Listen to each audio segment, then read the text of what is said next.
A vida nos ensina que há certas perdas que são definitivas. Eu passei 42 anos vivendo com essa certeza. Mas a verdade é que, às vezes, o maior luto é só o começo de um mistério que desafia tudo que você acreditou. Eu enterrei meu irmão 42 anos atrás.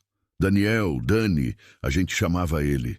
Ele tinha 19 anos quando o ônibus de linha em que estava saiu da pista na BR-116, durante uma forte chuva em janeiro de 1983. Eles me disseram que 17 passageiros morreram naquela noite. Dani foi um deles. Eu fiz o reconhecimento do corpo dele no IML de uma cidadezinha ali perto. Eu tinha 23 anos e tive que dar a notícia para a nossa mãe de que o filho mais novo dela tinha ido embora. Na última terça-feira, meu telefone tocou às 2 da manhã.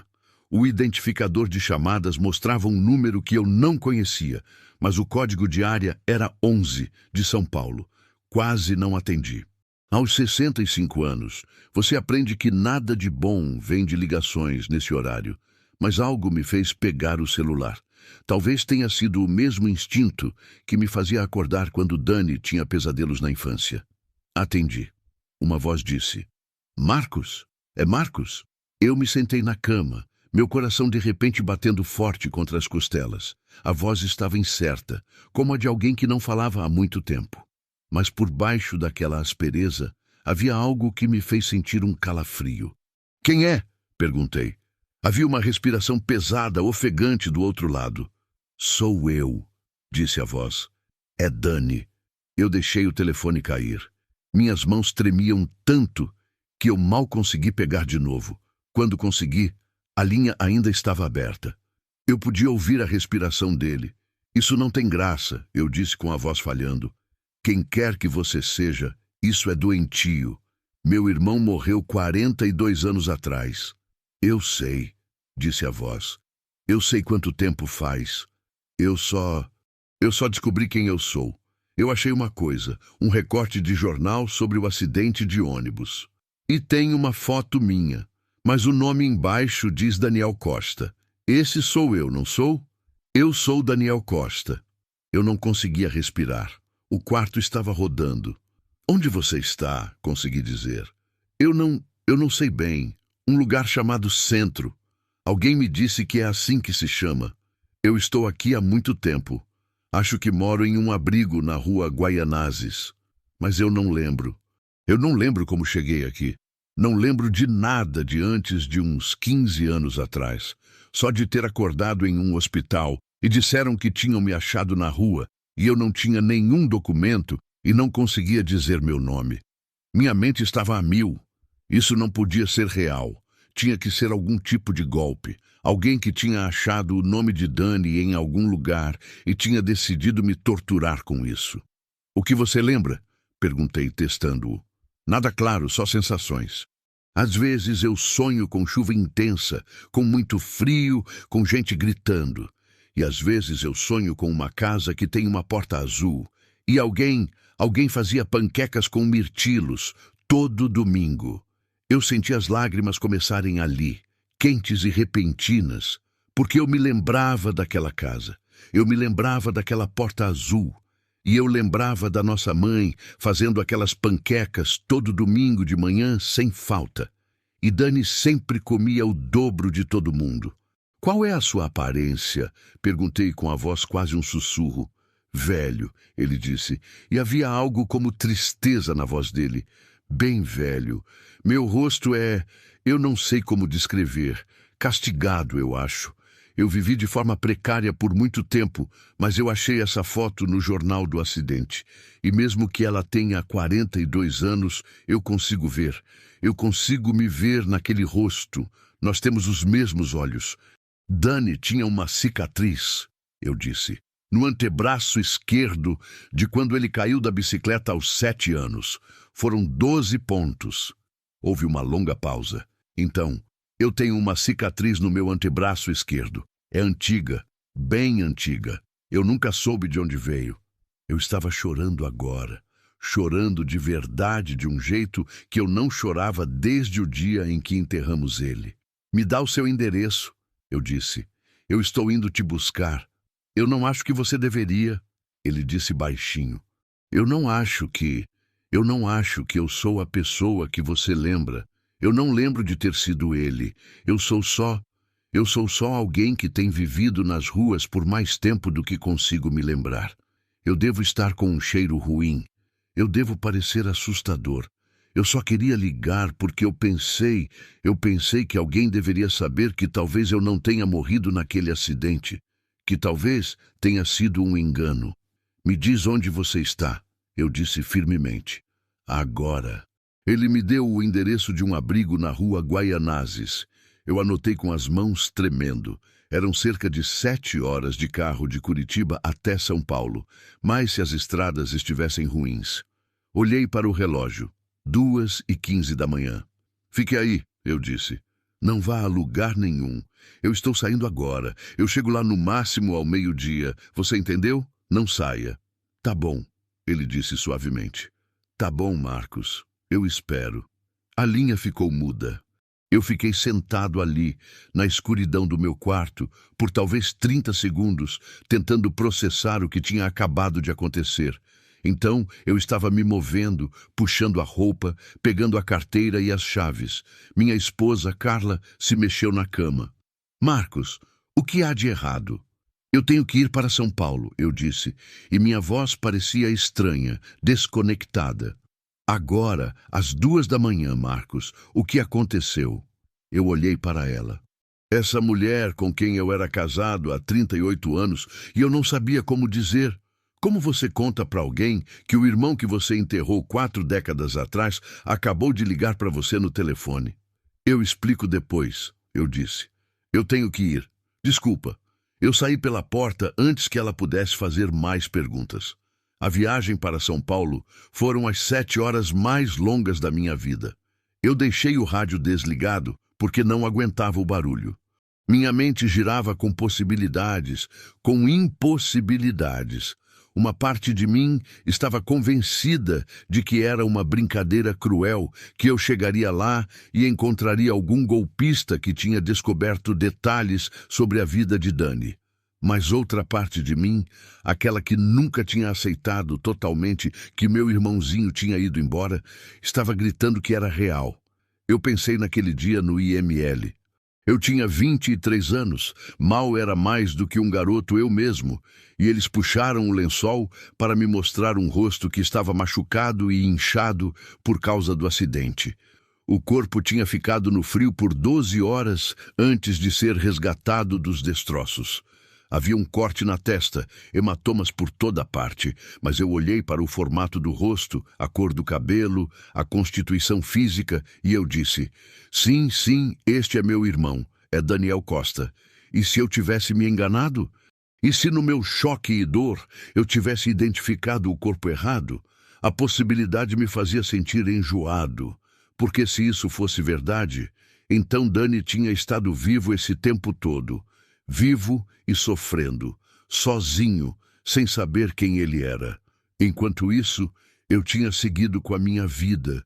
Enquanto eu me casei com Carla, tive filhos, construí uma carreira, celebrei aniversários e natais e datas comemorativas. Enquanto nossa mãe tinha morrido 10 anos atrás, ainda de luto pelo filho mais novo. Eu pisei mais fundo no acelerador. Eu cheguei em São Paulo às 11h30 da manhã. O centro era exatamente tão ruim quanto eu tinha ouvido. Talvez pior. Prédios com janelas tapadas, pessoas caídas em portas, agulhas na calçada. Era ali que meu irmão estava vivendo. Eu encontrei o abrigo na rua Guaianazes. Era um prédio baixo e cinza que parecia estar ali desde sempre. A porta da frente estava aberta. Lá dentro, cheirava a produtos de limpeza industriais, tentando, sem sucesso, mascarar o cheiro de corpos sujos demais em um espaço apertado demais. Uma mulher estava sentada atrás de uma mesa perto da entrada. Olhou para cima quando entrei. Posso ajudar? Eu estou procurando por alguém, eu disse. O nome dele é... Ele talvez não se lembre do nome, mas ele me ligou esta manhã. Ele disse que estava hospedado aqui. Ele deve ter pedido para usar um telefone por volta das 2 da manhã. Ela me analisou por um momento, então concordou devagar. Dani, sim, eu lembro. Ele estava bem agitado. Perguntou se podia usar o telefone, disse que era uma emergência. Rapaz legal. Dani tem vindo aqui de vez em quando há uns 8 anos. Quase sempre fica na dele. Ele está aqui agora? Verifique na sala comum, por ali. Ela apontou para uma porta à esquerda. Eu caminhei para lá, meu coração batendo tão forte que pensei que fosse desmaiar. A sala comum era um espaço grande com cadeiras e mesas que não combinavam. Uma televisão ligada baixinho em um canto. Havia talvez uma dúzia de pessoas espalhadas. A maioria olhou para mim quando entrei, com os olhos desconfiados. E então eu o vi. Ele estava sentado sozinho em uma mesa perto da janela, de costas para mim. Eu podia ver cabelos grisalhos, mais longos do que deveriam estar, puxados para trás em um rabo de cavalo. Ele vestia uma camisa de flanela que já tinha visto dias melhores, e os ombros estavam curvados, como se estivesse tentando se encolher. Eu caminhei em direção a ele devagar. Minhas pernas pareciam não funcionar direito. Dani, eu disse. Ele se virou. O rosto que olhou para mim não era nada parecido com o rosto que eu lembrava. Esse homem estava castigado e desgastado, com rugas profundas ao redor dos olhos e da boca. A pele dele era aquele tipo de moreno que vem de anos vivendo na rua. Havia uma cicatriz na bochecha esquerda que não estava ali antes. Ele parecia ter pelo menos 70 anos, não 61. Mas os olhos, meu Deus, os olhos eram os mesmos. Castanhos com pontinhos dourados, exatamente como os olhos do nosso pai, exatamente como os olhos de Dani. Marcos, ele disse, e a voz dele falhou. Eu não conseguia falar. Eu só fiquei encarando ele. Esse homem que podia ser meu irmão, esse fantasma de 42 anos atrás. Ele se levantou devagar, como se as articulações doessem. Ele estava mais magro do que Dani tinha sido e mais baixo, de alguma forma, embora isso pudesse ser só a maneira como ele se postava. Mas quando ele olhou para mim, havia algo na expressão dele que me tirou o fôlego. Você veio, ele disse. Eu não tinha certeza se viria. Mostre-me seu braço, eu disse. Minha voz saiu áspera, exigente. O esquerdo. Ele hesitou. Então, arregaçou a manga. Lá estava, percorrendo o antebraço, uma cicatriz, antiga e desbotada, mas inconfundível, com cerca de 10 centímetros de comprimento, bem onde a cicatriz de Dani tinha sido. Eu senti meus joelhos ficarem fracos. Eu estendi a mão e agarrei a beirada da mesa para me firmar. Eu acho que preciso me sentar, eu disse. Ele puxou uma cadeira para mim e eu desabei nela. Ele sentou de volta do outro lado da mesa, me observando com cuidado, como se eu pudesse fugir a qualquer momento. Me fala sobre o acidente de ônibus, eu disse. Me fala o que você lembra. Eu não lembro do acidente em si, ele disse devagar. Mas eu tenho pesadelos, sempre o mesmo. Eu estou em um ônibus e está chovendo forte, e o motorista está tentando frear, mas estamos derrapando. E então, as pessoas estão gritando e está muito frio. Tão frio que eu acho que posso morrer disso. E depois nada. Só escuridão por um longo tempo. Ele esfregou o rosto com as 2 mãos. A próxima coisa que eu lembro claramente é ter acordado em um hospital. Uma enfermeira me disse que eu tinha sido trazido da rua, que eu tinha ficado inconsciente. Disseram que eu tinha sido espancado, que alguém tinha me roubado. Mas eu também não lembrava disso. Eu não conseguia lembrar de nada. Nem meu nome, nem de onde eu era, nada. Eles me mantiveram por 3 dias, fizeram exames, mas não encontraram nada de fisicamente errado comigo, além de algumas lesões antigas. Trauma na cabeça, eles disseram, possivelmente de anos atrás. Que ano foi isso? Perguntei. Foi 2010, ele disse. Fevereiro, eu acho. Eu nem sabia que ano era. Tive que perguntar. Minha mente estava acelerada. 2010. Isso era 27 anos depois do acidente. O que tinha acontecido naqueles 27 anos? Onde Dani tinha estado? E antes disso, insisti. Você realmente não lembra de nada? Às vezes eu tenho flashes, ele disse. Pequenos pedaços que não fazem sentido. Eu lembro de sentir muito frio, de viver de forma precária em algum lugar. Montanhas, talvez. E eu acho que lembro de trabalhar em trabalhos braçais. Construção, talvez, sendo pago em dinheiro vivo. Mas é tudo embaçado, como tentar lembrar de um sonho. Ele olhou para as mãos, e eu notei que estavam cheias de cicatrizes e calos. As mãos de alguém que tinha feito trabalho físico pesado. Por muito tempo eu nem tentei lembrar, ele disse baixinho. Eu só sobrevivi no dia a dia. Achei abrigos quando podia, dormi na rua quando não podia.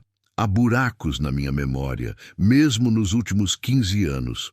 Às vezes eu percebia que semanas tinham passado e eu não conseguia me lembrar delas. Os médicos que eu vi, os das clínicas gratuitas, disseram que eu podia ter algum tipo de distúrbio dissociativo, provavelmente por causa de trauma. Quando você começou a tentar lembrar? Perguntei.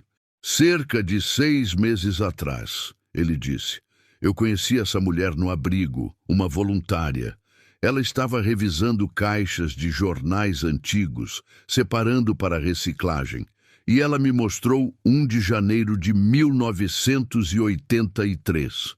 Ela disse, você acredita que isso foi 40 anos atrás? E algo naquela data me fez sentir, eu não sei, estranho, como se significasse alguma coisa. Ele enfiou a mão no bolso e puxou um pedaço de jornal cuidadosamente dobrado, amarelado pelo tempo. Ele desdobrou gentilmente, como se pudesse desintegrar nas mãos dele, e empurrou pela mesa para mim.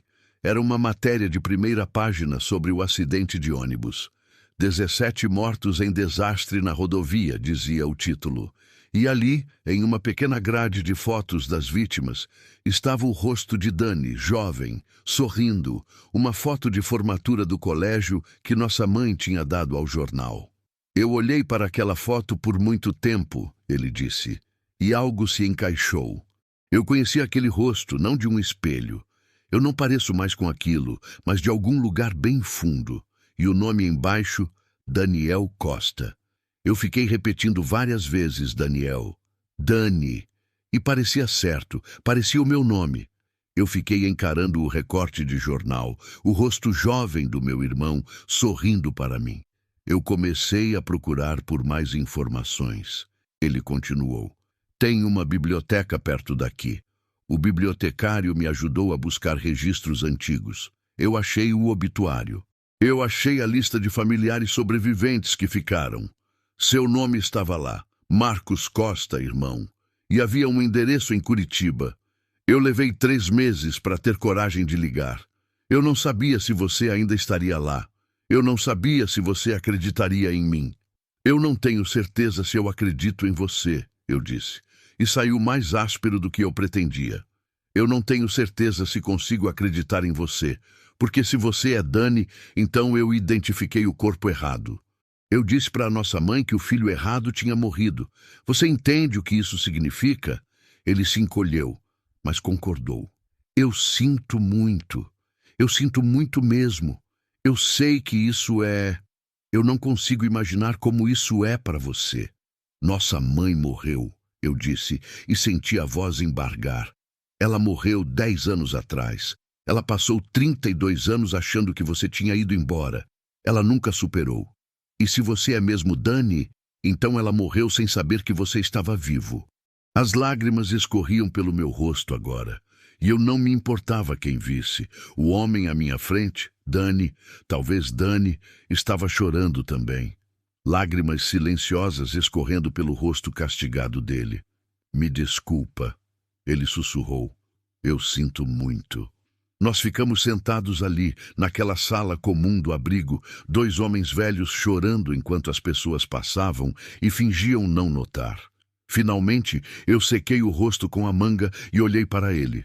Olhei de verdade para ele. Nós precisamos fazer um teste de DNA, eu disse. Essa é a única maneira de saber com certeza. Ele concordou. Tá bom, sim, eu também quero saber. Eu preciso saber. Eu peguei meu telefone e comecei a pesquisar. Havia um lugar no centro de São Paulo que fazia teste de DNA no mesmo dia. Um laboratório particular, caro, mas que podia ter os resultados em 48 horas. Eu liguei para eles e marquei um horário para as 3 horas da tarde.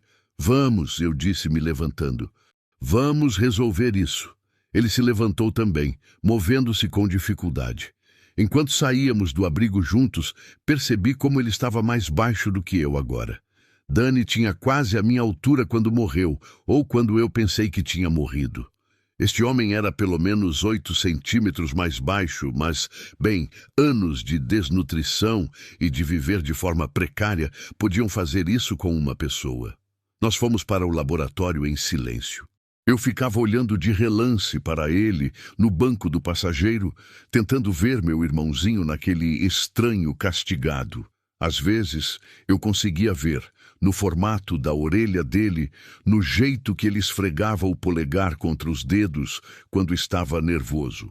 Um hábito que Dani sempre teve. Outras vezes, ele parecia um completo estranho. O teste de DNA foi simples. Coletas da bochecha para nós dois, papelada, pagamento. A técnica do laboratório disse que me ligaria com os resultados em 48 horas. Enquanto saíamos do laboratório, percebi que não tinha pensado no que viria depois. Onde você vai ficar esta noite? Perguntei a ele. No abrigo, eu acho. O mesmo lugar. Olhei para ele, para este homem que podia ser meu irmão, parado na esquina da rua com roupas que tinham sido usadas vezes demais e sapatos que estavam caindo aos pedaços. E eu não consegui. Eu não podia simplesmente deixá-lo lá. Vamos, eu disse. Eu vou pegar um quarto de hotel, você fica comigo. Você não precisa fazer isso. Eu sei. Vamos. Eu encontrei um hotel perto do Parque Trianon. Peguei um quarto com 2 camas. O atendente da recepção nos olhou estranho. Eu com minhas roupas limpas e ele parecendo que tinha vivido de forma precária, mas eu não me importei. Eu paguei em dinheiro e peguei a chave. No quarto, pedi uma pizza enquanto ele tomava banho. Ele ficou lá por quase 45 minutos. Quando saiu, o cabelo estava molhado e limpo, jogado para trás do rosto, e ele tinha raspado uma barba mal feita. E de repente, eu consegui ver mais claramente. O formato do rosto dele, o contorno do queixo, o queixo de Dani. Nós comemos pizza em quase silêncio, a televisão ligada baixinho ao fundo. Finalmente ele falou. Obrigado, ele disse. Por isso, por não ter simplesmente, por ter acreditado em mim o suficiente para tentar. Eu ainda não decidi no que eu acredito, eu disse. Mas eu precisava saber de um jeito ou de outro. Ele concordou. Posso te perguntar uma coisa? O quê? Como eu era antes? Quando eu era Dani? A pergunta me atingiu como um golpe físico. Eu larguei minha pizza e me recostei na cabeceira da cama. Você era bom, eu disse depois de um momento. Muito bom. Gentil, sabe? Você era o garoto que sempre trazia para casa gatos de rua, que chorava quando via um animal atropelado. Você queria ser veterinário. Você ia para a universidade em São Paulo naquele ano, em setembro. Você estava tão animado com isso. Eu podia ver lágrimas se formando nos olhos dele de novo. Você era engraçado. Eu continuei, sempre fazendo nossa mãe rir, mesmo quando ela estava tendo um dia ruim. E você era corajoso. Quando nosso pai foi embora quando você tinha 12 anos, você me disse que a gente ficaria bem. Você disse que cuidaríamos da mãe juntos. E cuidamos. Eu queria poder lembrar, ele sussurrou. Eu queria poder lembrar de ser aquela pessoa. Talvez você vá lembrar, eu disse. Talvez quando você souber com certeza quem você é, isso volte. Mas eu não tinha certeza se acreditava nisso. Naquela noite, eu fiquei acordado na cama do hotel, ouvindo ele respirar na cama ao lado da minha. Respiração firme, profunda. A respiração de alguém que finalmente tinha encontrado um lugar seguro para dormir. Eu pensei em ligar para Carla, mas eu não sabia o que dizer. Como você explica isso por telefone? Então, eu mandei uma mensagem de texto para ela. Eu estou bem. Eu explico tudo quando chegar em casa. Eu te amo. Ela respondeu imediatamente. Eu te amo também. Fique seguro. No dia seguinte, nós não conversamos muito. Tomamos café da manhã em uma lanchonete. Eu o observei comer como se ele não comesse uma refeição de verdade há meses, o que ele provavelmente não comia. E então, nós caminhamos pelo Parque Trianon. Parecia importante, de alguma forma, não ficar só no quarto do hotel esperando o telefone tocar. Enquanto caminhávamos, ele me contou mais sobre a vida dele nas ruas, os abrigos em que tinha ficado, as pessoas que tinha conhecido, os invernos que quase o mataram. Ele me contou sobre achar pequenos trabalhos aqui e ali, serviços de um dia que pagavam em dinheiro, sobre as vezes em que foi roubado, espancado, jogado na cadeia por vadiagem, sobre a névoa constante na mente dele, a sensação de estar perdido na própria vida. Eu sempre senti como se estivesse esperando por algo. Ele disse enquanto estávamos olhando para a água, como se houvesse algo que eu deveria fazer, algum lugar onde eu deveria estar, mas eu nunca conseguia lembrar o que era. O telefone tocou às 2h30 da tarde de quinta-feira. Nós estávamos de volta no quarto do hotel. Eu tinha feito o check-out planejando começar a viagem de volta para casa. Mas eu adiei a saída até receber a ligação. Eu atendi no segundo toque. Alô, senhor Costa, aqui é Patrícia Silva, do Laboratório de DNA de São Paulo. Eu estou ligando com seus resultados. Minha mão estava tremendo tanto que eu quase deixei o telefone cair. O homem sentado na cama em frente à minha, talvez Dani, estava me olhando com os olhos arregalados. Sim, eu disse. Sim, aqui é Marcos Costa. Os resultados do seu teste de comparação de DNA são conclusivos. A probabilidade de parentesco de irmãos entre o senhor e a segunda parte é de 99,97%. Em outras palavras, senhor Costa, vocês são irmãos biológicos. O quarto balançou. Eu me sentei com força na cama. Você tem certeza? Perguntei, embora soubesse que era uma pergunta boba. Sim, senhor. Estes resultados são definitivos. O senhor gostaria que eu lhe enviasse o relatório completo por e-mail? Sim, por favor. Eu dei a ela meu endereço de e-mail, agradeci e desliguei. Eu olhei para o meu irmão que eu tinha enterrado 42 anos atrás, meu irmão que tinha estado vivo o tempo todo. É você, eu disse. Você é mesmo Dani. Ele soltou um som que era metade risada, metade soluço. Eu sou Dani. Ele repetiu como se estivesse tentando acreditar em si mesmo. Eu sou Daniel Costa. E então, nós dois estávamos chorando de novo. E desta vez, eu atravessei o espaço entre nós e o puxei para um abraço. Ele parecia tão magro, tão frágil nos meus braços, mas ele era real. Ele estava vivo. Nós nos abraçamos por um longo tempo. Finalmente, eu me afastei. Nós precisamos descobrir o que aconteceu, eu disse. Como você sobreviveu ao acidente? Onde você esteve todo esse tempo? Eu conheço alguém que talvez possa ajudar, Dani disse. Tem uma doutora na clínica gratuita que tem me ajudado, doutora Elisa Ribeiro. Ela é especialista em casos de trauma. Ela talvez tenha algumas respostas.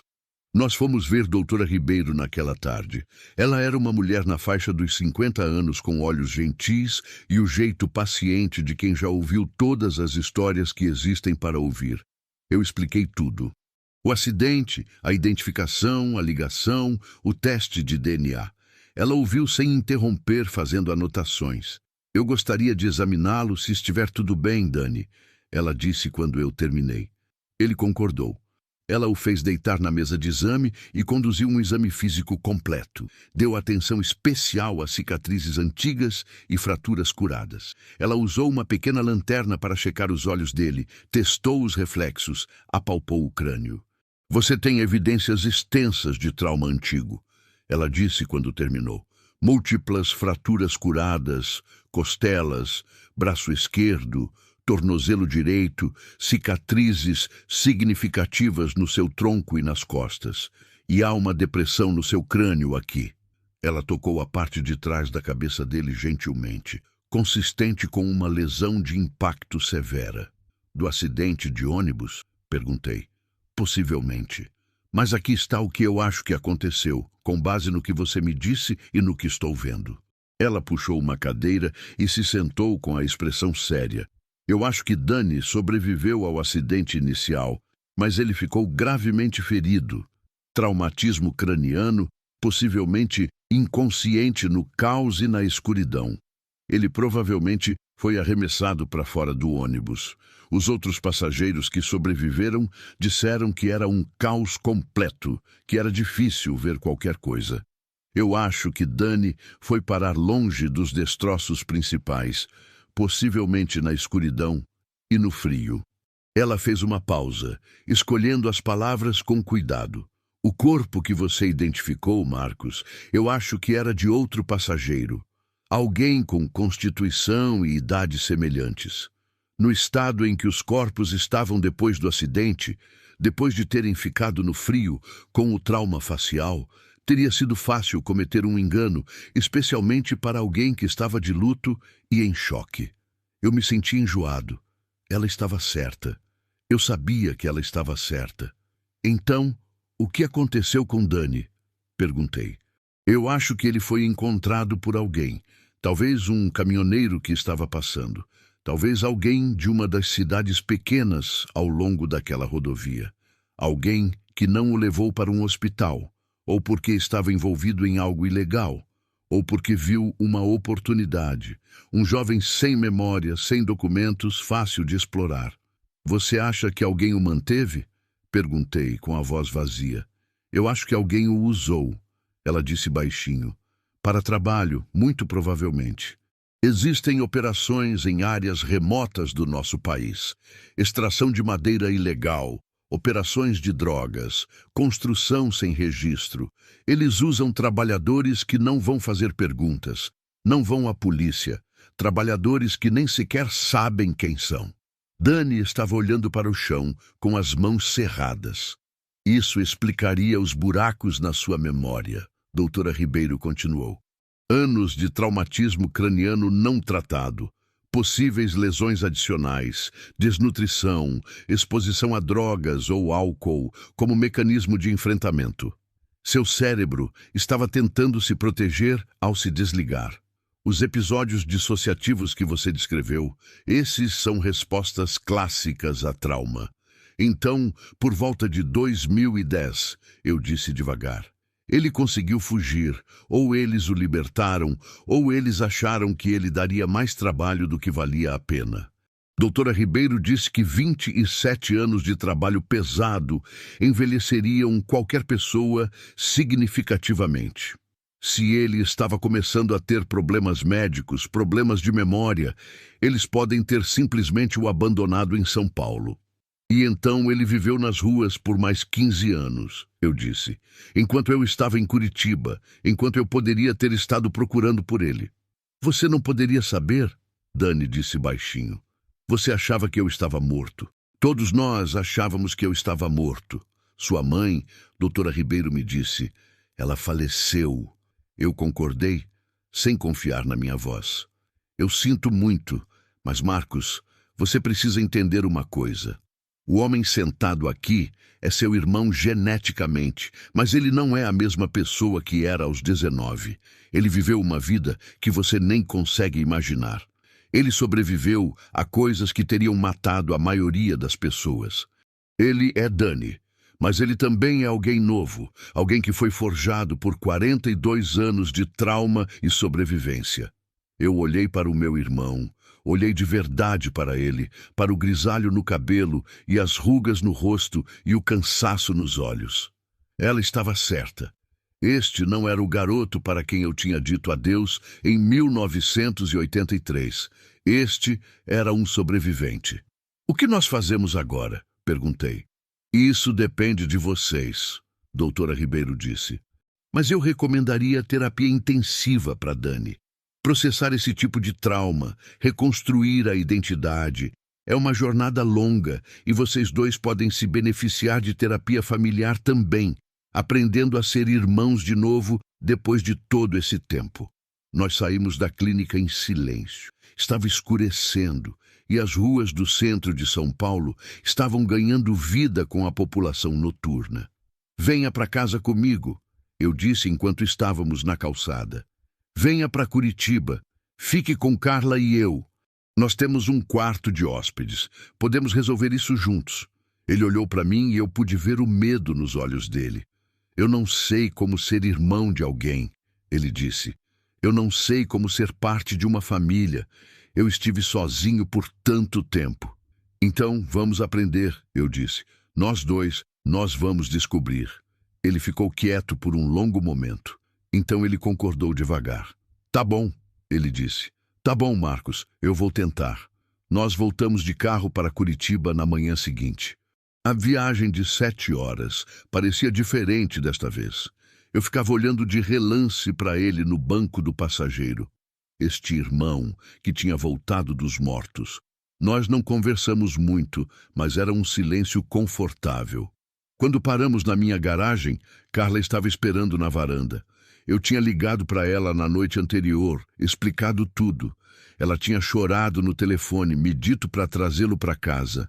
Ela desceu os degraus quando saímos do carro, e ela olhou para Dani por um longo momento. Então ela abriu os braços.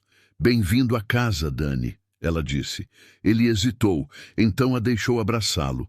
Eu vi os ombros dele tremerem, e eu soube que ele estava chorando de novo. Isso foi 3 meses atrás. Não tem sido fácil. Dani tem pesadelos quase todas as noites. Ele tem dificuldades com multidões, com barulhos altos, com ficar dentro de casa por muito tempo. Ele faz terapia 2 vezes por semana e nós estamos trabalhando décadas de trauma, uma sessão de cada vez. Mas ele está lembrando de coisas pequenas no começo. O gosto das panquecas de mirtilo da nossa mãe. O nome do cachorro que a gente tinha quando éramos crianças. O cheiro que a casa costumava ter no verão. Semana passada, ele lembrou de um Natal quando tinha 8 anos. Lembrou da bicicleta que eu tinha juntado dinheiro para comprar para ele. Eu estou começando a me sentir como ele. Ele me disse ontem, enquanto estávamos sentados no deck dos fundos, olhando o pôr do sol sobre o lago. Como Dani. Como se eu não fosse só alguém que tem o DNA dele. Como se eu estivesse realmente me tornando ele de novo. Ou talvez me tornando alguém novo que inclui ele. Isso faz sentido? Sim, eu disse. Faz sentido. Meus filhos o conheceram. Minhas 2 filhas e meu filho, os sobrinhos que ele nunca soube que tinha. Eles são cautelosos, curiosos, gentis. Meu neto, que tem 5 anos, decidiu que Dani é o melhor amigo dele. Dani sorri mais quando as crianças estão por perto. Nós conversamos sobre o que fazer com o túmulo. Há uma lápide com o nome de Dani nela, no cemitério em Curitiba. Nós discutimos se tiramos ela, ou se mudamos, ou se deixamos lá como um memorial para a pessoa que Dani era antes. Nós ainda não decidimos. Não há pressa. Semana passada, Dani conseguiu um emprego de meio período em um centro de jardinagem. Ele é bom com plantas. Ele descobriu que elas não fazem perguntas, não julgam. Ele volta para casa com terra debaixo das unhas e histórias sobre os clientes. Ele está aprendendo a ser uma pessoa de novo. E eu também estou aprendendo. Eu aprendi que o luto não funciona do jeito que você pensa. Eu passei 42 anos de luto pelo meu irmão e agora ele está aqui, mas eu ainda sinto a perda de quem ele foi. Eu estou de luto pelo garoto de 19 anos que entrou naquele ônibus. Eu estou de luto pela vida que ele deveria ter tido. Mas eu também sou grato porque ele está vivo. Contra todas as probabilidades, apesar de tudo, ele sobreviveu.